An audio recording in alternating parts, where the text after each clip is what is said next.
We'll be right back.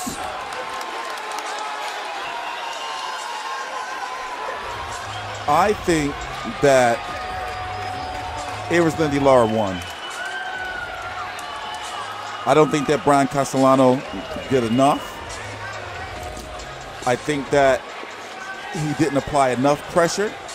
There was many times during the fight, in the last 20 seconds or so, where he would let his hands go. But Erislandy Lara, with just a few punches in his repertoire, jab, straight left, up top, straight left to the body. He threw the uppercut into the mix. Sometimes when he was trying to be evasive, throw a couple of hooks. But outside of that, I think he let the fight go. Castellano, meaning. You know, Erislandy Lara is slowing down. This was a pitched battle. When Castano was able to pressure Lara and rip those left hooks to the body, and that would lead to combinations, he was very effective. Lara was able to, when he would keep him at range, was able to strand the straight left hand, following the nice jabs, and counterpunch off those ropes, as we see. I thought he was going to get Cuban schooled. Put it this way, we've seen some, this was better than the Terrell Goucher fight, better than the James Zavek fight. A repeated theme in this fight. Better than the Yuri Foreman fight, even though that was a stoppage. But when he could get inside, and look at those left hooks to the body, those and were debilitating, and they would lead to left hooks to the head. But again, the repeated theme of Lara landing the jab and a straight left hand. This was action toward the end of the fight, and I'll tell you what, that was a wonderful match. You look at the numbers. Stats. Show stats with more being landed by Castano, but again, you have to take that round by round. Pause it for you to see it. I can't let it play. Showtime be on my ass. Some of that's subjective, but we know both these fighters were very busy. It says Lara, Castano landed 50 more punches. Lara, surprisingly, 27 jabs landed, 103 power punches, mostly straight lefts. I'm interested, really interested to hear the cards. Now here we look at punches landed round by round, and if you accept this from show stats, it shows that more punches landed overall, but you have to look at it again, you have to look at it round by round, and you look at some of those middle rounds where Erislandy Lara did better, and the question is, in what round did you land more to get you the round? And there were no 2-point rounds in this fight. Don't even remember. All right, Jimmy Lennon Jr. has the official decision. I wonder what the numbers is for the crowd. Ladies and gentlemen, after 12 rounds of action, we have a split decision. Here are the score totals. Judge at ringside, Kevin Morgan, scores about 115 to 113 in favor of Brian Castano. Judge at ringside, John McKay, sees it 115 Close to fight, 113 though. Really hard fight to score. In favor of Erislandy Lara. Judge at ringside, Julie Letterman, scores about 114 to 114. Julie Letterman. Draw. The decision is a split decision draw. That's Lara. That's Lara for you. Where is He's the winner tonight. He predicted a draw, and that's what we get. The estimable prognosticator Erickson Lubin, and yet for Erislandy Lara, the razor-thin decisions continue. A draw with Brian Castano, a tough. Let's listen to the post-fight interview. I wonder where do they go from here? If anyone could be outraged over a draw, because there were so many close rounds, and I thought that fight was just very close. Yeah, Alan, I remember you had disagreed with Steve's scorecard on a couple of rounds, and I think in the end a couple of rounds was the difference in Steve's card as well. So one of these fights that could go either way, very close. Let's go to Jim Gray. All right, Mauro, thank you very much. A draw. Castano keeps his belt to be set up to fight another Heyman fighter. Sinceramente fue una gran pelea, pero me vi ganador. Me vi ganando 8 rounds limpios fácilmente.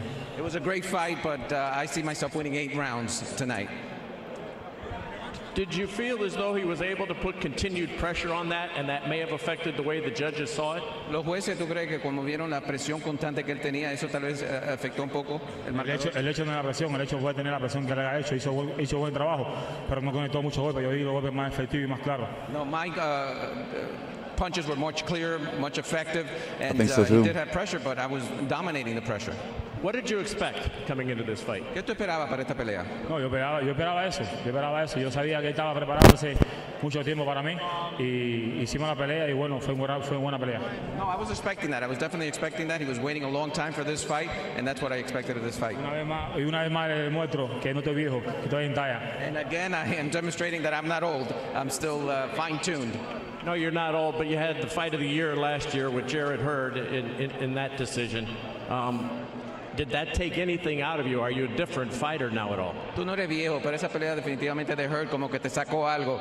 ¿Te quieres pelear otra vez? No, claro, yo sí tengo que pelear con él de nuevo. Le tengo mi respeto, es un buen boxeador, es campeón ahora mismo y si hay que pelear de nuevo, peleamos con él de nuevo. Yeah, no, if we have to fight against him again, I respect him, but if we have to fight again, I'll fight him. So you'd like to fight him again, a rematch, or Hurd, or what would you like to do? Rematch again? ¿Qué tú quieres hacer? ¿Pelearle a él? You want that belt? Con Castano, cualquiera de los dos. Hurd or Castano, anybody I'll have the rematch with. All right, let's get here from Brian. We still need you to interpret. Hang on a second. Thank you, Erislandy. Your reaction, what did you think of the decision? Tu reacción y qué piensas de la decisión. Bueno, yo creo que fue una pelea muy buena. Sinceramente, un choque de estilos. Yo sé que la gané yo la pelea. Para mí me robaron la pelea, pero bueno. Si quiere la revancha, se la doy. Porque realmente la pelea la gané. Who y'all think won? Hacer una revancha con él. Brian won? Lo esperé un año, así que no tengo problema de esperarlo nuevamente, así que... It was definitely a good fight. I think I won the fight. I think I was robbed. And definitely I prepared for him for a year. And if we need to have the rematch, I'll have the rematch with him. But I think I won the fight. You were able to put constant pressure on him. Sorry, brother, you still got your belt. You wasn't robbed. Were you surprised that he was able to continually withstand? You definitely still got your belt. In foreign territory, too.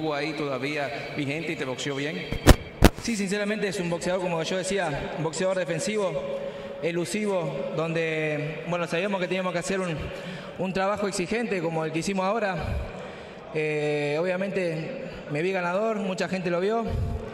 Pero bueno, peleas son peleas, él es el favorito y así que bueno, nada, hay que seguir trabajando y le daré la revancha. We definitely have to work a little harder for another fight. I will definitely give him a rematch. He's definitely a defensive fighter. He's an elusive fighter. We knew what we were against today, and it was a good fight. Finally, rematch next. That'll be your next fight. ¿Esa sería tu próxima pelea, una revancha? Sí, seguro. La revancha sería con él o con los otros campeones que vengan. Si él no quiere pelear, pelearé con Jorge, con Munguía, con los que vengan. I welcome the rematch, and if he doesn't want to fight, I'll welcome anybody else to fight me. All right, Brian, congratulations. You retained the title. Great fight tonight. We look forward to next time. All right, Moro, back to you. All right, Jim, thank you very much. Let's talk about the 154-pound division. Will that rematch happen? Possibly could happen because PBC wants that belt on Erislandy Lara or one of their fighters.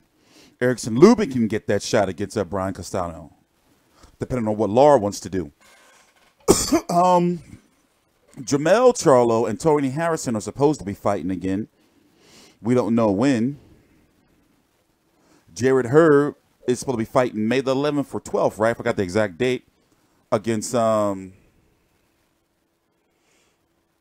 yeah, I don't like those cards. Against Julian Williams. Jaime Munguia will likely be taking on Dennis Hogan or Jesse Vargas. And it really makes you wonder, like, well, would you like to see Kell Brook versus Erislandy Lara? Can that happen? You know, can they, you know, get through the political shit? Can Kell Brook go over to Showtime? I would love to see that. But remember, you got Sergio Garcia, who beat, I always get Cheeseman and Eggington confused. But the Cheesehead lost to Sergio Garcia. Sergio Garcia ranked number 2 by the WBC. Like, basically, I'm trying to see, something's telling me, I mean, he's not in the 154. Oh, no, he's not. Lubin is not in the 154 rankings for this month by the WBA.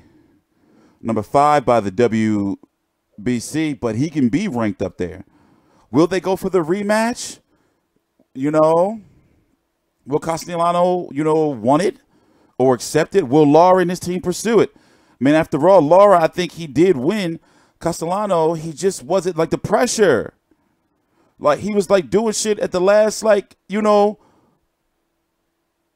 20 seconds of a round. But with Lara, what got him in trouble with Canelo, the Canelo fight, in my opinion, is the lack of punch variety, the jab and the straight left hand. A lot of judges don't like that jabbing, you know.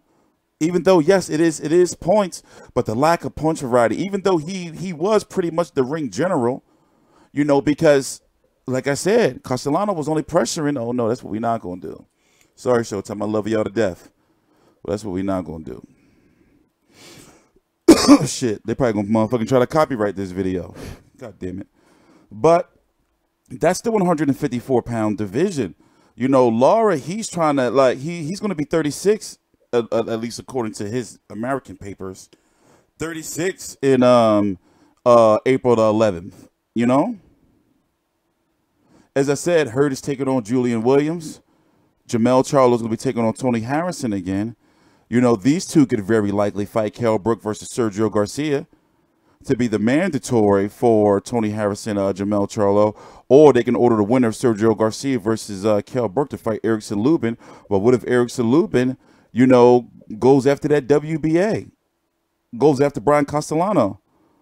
I see that happening to get him that title. I see that happening. I see that happening. And then possibly Jared Swift Hurd, if he beats Julian Williams, whatever, he goes on to fight the winner of Tony Harrison, Jamel Charlo. Maybe Jared Swift Hurd, you know, moves up to 160. Erislandy Lubin elevated to Super World Champion. Bam, a whole new slew of Al Heyman fighters, you know, fighting for those other titles. Austin Trout is still in the mix. Don't be surprised if you see Lubin versus Austin Trout. But then again, will Austin Trout maybe want, let's see when the last time he fought. Did he have a fight after he, let me see. No, he probably won't, but he could, you know, he probably may not want to take a Lubin right now. But he usually take all the fights that's put in front of him, though. So, you know, he might take it. If I was, I mean, I like Austin Trout, so I would want him to see him, like, get a fight where he could win first. Not saying he can't beat Lubin. I'm not trying to start no shit. I'm just saying, you know, get a win under his belt first. Get a little more confidence before he go into a fight like that. I'm trying to see where Lara goes. He's got to, like, pursue this rematch again, right? Or go after Jared Swift Hurd. I mean, this fight to get this belt was to go back after Lubin again. And WBA president Gilberto Mendoza was there. I'm sure he probably wants to order. You know what? That fucking WBA gold belt. What is that? What is that shit? Oh, we got to talk about it. Not in this video, but in another one. Shout out to Erislandy Lara, though. Like, he is amazing, as I posted on Twitter. He's amazing to be able to, you know, like, just have a limited punch variety and be able to dominate a fight just by that mystique of that left hand going straight down the pipe and fucking you up. And that shit must be painful, because if he starts tagging you with it, either he cuts you up, you know, bust your face up, or, you know, or, like, they just, like, become, like, stagnant. Like, after a while, you know, Brian Castellano just, once he got him in the corner, he was scared to, like, close in. He had Lara, like, on the ropes a lot, but he, you know, he didn't really finish. And this is a guy who had beat Errol Spence, and he had fought Sergey Derevianchenko. We watched that fight earlier a little bit on stream. You know, beat Errol Spence in the amateurs. Crazy. And I was watching Errol Spence fight camp, Errol Spence versus Mikey Garcia fight camp episode 1. And Errol Spence, in one scene, he was playing Madden and talking about how he was up all night playing Madden in the amateurs, and then he was so tired that he had lost his amateur fight. I wonder if that was Brian Castellano or Omar Figueroa he lost to. Anyway, I'm TstreeT Controversy. This is TstreeT Controversy Live. Also, before I go, a lot of people were saying, you know, Lara should just go up to 160. But he's going to deal with a whole bunch of political shit up there. The Zone owns 160. He don't want those political problems. Right now, 154, you know, I really want to see Lara versus Kell Brook. But it's too much bullshit going on with them. And then Eddie Hearn having his fight on Showtime with his beef with Steven Espinoza. You know, please subscribe. I'll link to my social media right down below in the description box. This is TstreeT Controversy. This is TstreeT Controversy Live.